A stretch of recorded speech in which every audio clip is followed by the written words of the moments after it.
జై శ్రీమన్నారాయణ. నేను మీ icon astrologer Gattupalli Suresh Babu. ఈరోజు మనము ప్రత్యేకమైనటువంటి విశేషాలు ఏంటంటే, కొత్త సంవత్సరం వచ్చింది, 2025 సంవత్సరం వచ్చింది. కాబట్టి ఈ సంవత్సరంలో ద్వాదశ రాశుల వారు అందరికీ కూడా ఎప్పటి నుంచో ఉన్నటువంటి దోషాలన్నీ కూడా తొలగిపోయేసి అన్ని రకాలుగా బాగుండేలా ఉంటుంది. కాబట్టి ఈ 2025 సంవత్సరంలో అందరికీ కూడా సుఖశాంతులు, ధనధాన్యాలు, అలానే పెళ్ళిళ్ళు కాని వాడికి పెళ్ళిళ్ళు అయ్యేసి, పిల్లలు పుట్టిన వాళ్ళకి పిల్లలు పుట్టేసి, ఆర్థికంగా వెనకబడిన వాళ్ళందరూ ముందుకు వచ్చేసి, దారిద్ర్య రేఖ కన్నా దిగువలో ఉన్న వాళ్ళందరూ కూడా ఆ అదృష్ట రేఖకి భిన్నంగా విధంగా ఉండేలాగా అందరికి కూడా బాగుండాలని కోరుకుంటూ, అలానే మనకిప్పుడు కొన్ని గ్రహాలు, మనకి ఉన్నటువంటి గ్రహాలు ఏవైతే ఉన్నాయో ఇవి గ్రహం మార్పిడి వల్ల వచ్చేటువంటి మార్పులు, ఆ గ్రహం మార్పిడి వల్ల జరిగేటువంటి పరిణామాలు, పరిస్థితులు, ఈ అనుకూలతగా ఉండేందుకు ఏ గ్రహం ఏ స్థానంలో ఉంటే ఏం జరుగుతుంది, ఏ గ్రహం ఎక్కడ మనకి ఏ ప్లేస్లో ఉండడం వల్ల శుభ అశుభ దృష్టిలు ఎలా ఉంటాయి, దీనివల్ల మనకి ఏం జరుగుతుందనే దానికి చూసినట్లయితే కనుక మనం ఈరోజు టాపిక్లో మాట్లాడుకునేది ఏంటంటే కుజగ్రహం. ఈ కుజగ్రహం అనేది మనకి చాలా శుభ దృష్టి ఉండడం వల్ల అశుభ దృష్టి ఉండడం వల్ల ఏం జరుగుతుంది, ఏ రాశి వారికి ఏ స్థానంలో కుజుడు ఉండటం వల్ల మంచి జరుగుతుంది, ఈ కుజగ్రహం ఎలాంటి పనులు చేస్తుంది, ఈ కుజగ్రహంతో వేరే గ్రహాలు ఏమైనా కూటమితో ఉన్నప్పుడు ఎలాంటి పనులు చేసుకోవచ్చు అనే దానికి మనం ఒక్కసారి వివరణ చూద్దాము. అయితే మనకి ఇప్పుడు ద్వాదశ రాశుల్లో ఒకటి కర్కాటక రాశి. ఈ కర్కాటక రాశి వారికి కూడా కుజునికి సంబంధించినటువంటి ఏదైనా అశుభ దృష్టి శుభ దృష్టి ఉందా అంటే ఖచ్చితంగా ఉందని చెప్పవచ్చు. ఎందుకంటే వీళ్ళకి ఈ కర్కాటక రాశిలో ఉండేటువంటి కుజ భగవానుడు ఏదైతే ఉన్నారో ఈయన మనకి జనవరి 21వ తారీఖున మిథున రాశిలోకి అంటే వెనకంజిలోకి రావడం జరిగింది. కాబట్టి ఈ మిథున రాశిలోకి వచ్చిన వెంటనే ఈ కర్కాటక రాశి వారికి 12వ స్థానంలో కుజ భగవానుడు ఉండడం జరిగింది. ఇది ఏప్రిల్ 2వ తారీఖు వరకు కూడా ఉంటుంది. కాబట్టి ఈ కుజ భగవానుడి యొక్క దశ అంతర్దశలు, ఈయన యొక్క శుభ దృష్టి అశుభ దృష్టి ఎలా ఉన్నదో అంటే వీళ్ళకి 12వ స్థానంలో కుజుడు ఉండడం వలన వీళ్ళకి ఏదైతే భార్యాభర్తల మధ్యన వెడబాటు, పిల్లలు పెద్దల మధ్యన వెడబాటు, ఏదైనా కోపంతో నష్టం పోవటం ఇలాంటి ఎక్కువగా కనిపిస్తున్నాయి. కాబట్టి మీరు కర్కాటక రాశి వారు అయి ఉంటే కనుక, ఏదైనా వ్యాపార నిమిత్తంగా చేస్తుంటే కనుక మీరు ఎంత కూల్గా ఉంటే అంత మంచిది. లేకపోతే ఖచ్చితంగా మీరు లాస్ పొందేలా ఉంటారు.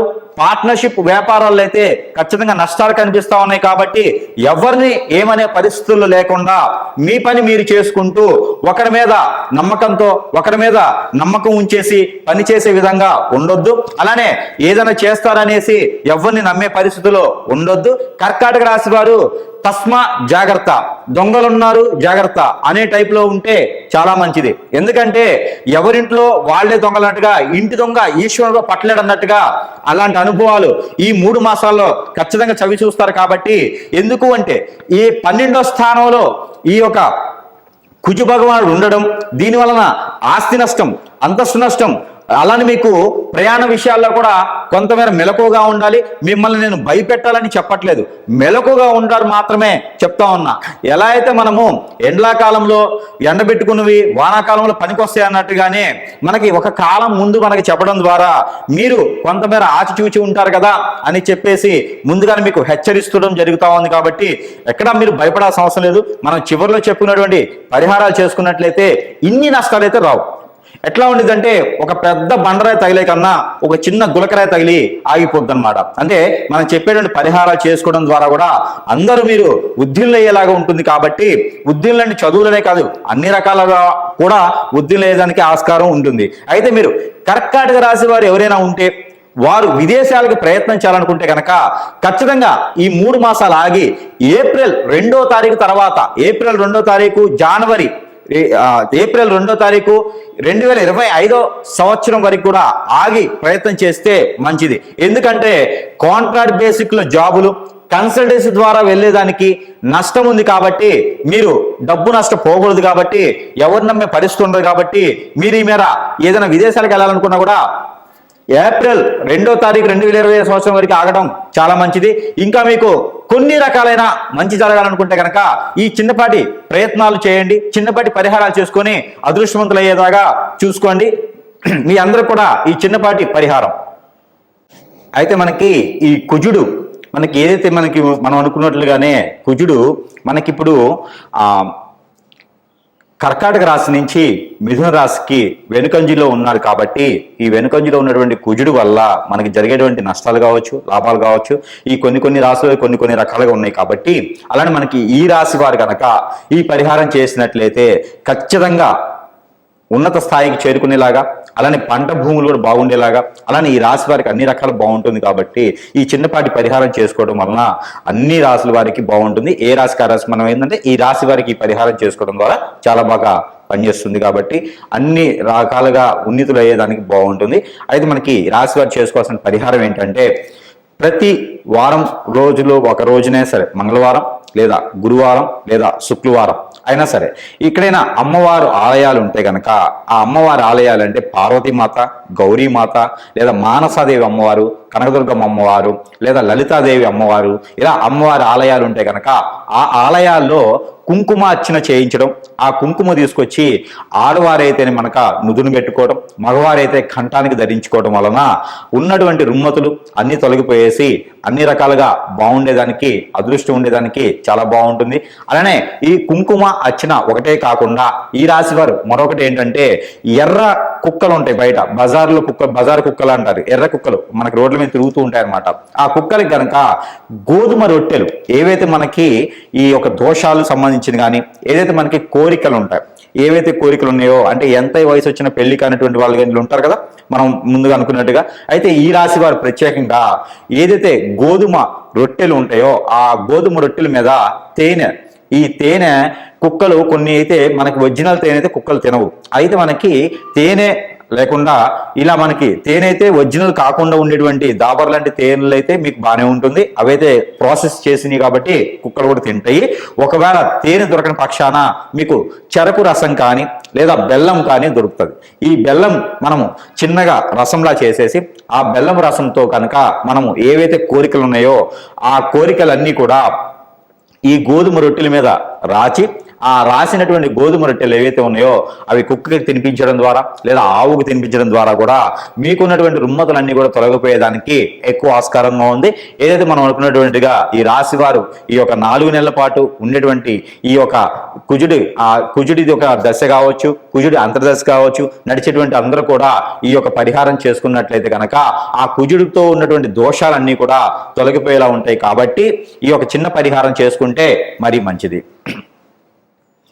అయితే మనం చెప్పుకున్నట్టుగానే ఈ రాశి వారు కనుక ఈ చిన్న పరిహారాలు చేసుకోవడం ద్వారా కుజుడి దశ ఉన్న, కుజుడి అంతర్దశ ఉన్న, కుజ దోషంతో ఎవరైనా బాధపడుతుంటే కూడా ఈ యొక్క చిన్న పరిహారం చేసుకోవడం ద్వారా ఆ కుజుడి నుంచి వచ్చేటువంటి చెడు దృష్టి ఏదైతే ఉందో ఆ చెడు దృష్టి కూడా శుభ దృష్టిగా మలుచుకునేందుకు అవకాశం ఉంటుంది. కాబట్టి ఖచ్చితంగా ఈ రాశి వారు ఈ యొక్క చిన్నపాటి ప్రయోగం, ఈ చిన్నపాటి పరిహారం చేసుకోవడం ద్వారా మంచి జరుగుతుంది. కాబట్టి ఈ చిన్నపాటి ప్రయోగం, ఈ చిన్నపాటి పరిహారం ఏంటంటే ఏదైతే నవగ్రహాల్లో కుజగ్రహం అని ఉంటుంది, ఈ కుజగ్రహాన్ని గనక కందులు, ఏవైతే కందులు మనకి ఇంకా మహారాష్ట్ర కందులు అంటారు, అంటే ఎర్ర కందులు ఉంటాయి మనకి, ఎర్ర కందులు, ఎర్ర కందిపప్పు అంటారు. ఇవి దొరికినా మీకు మనం మామూలుగా తెలుగు రాష్ట్రాల్లో దొరికేటువంటి కందులు, కందిపప్పు అయినా ఏవైనా సరే ఆ కుజునికి గనక 1 కిలోన్నర అంటే 1 కిలో తర్వాత 1/2 కిలో 500 గ్రాములు అంటే 1500 గ్రాముల కందులు గనక అక్కడ కుజగ్రహం మీద గనక ఉంచడమైనా, అభిషేకం చేసిన, 9 ప్రదక్షిణాలు చేసిన,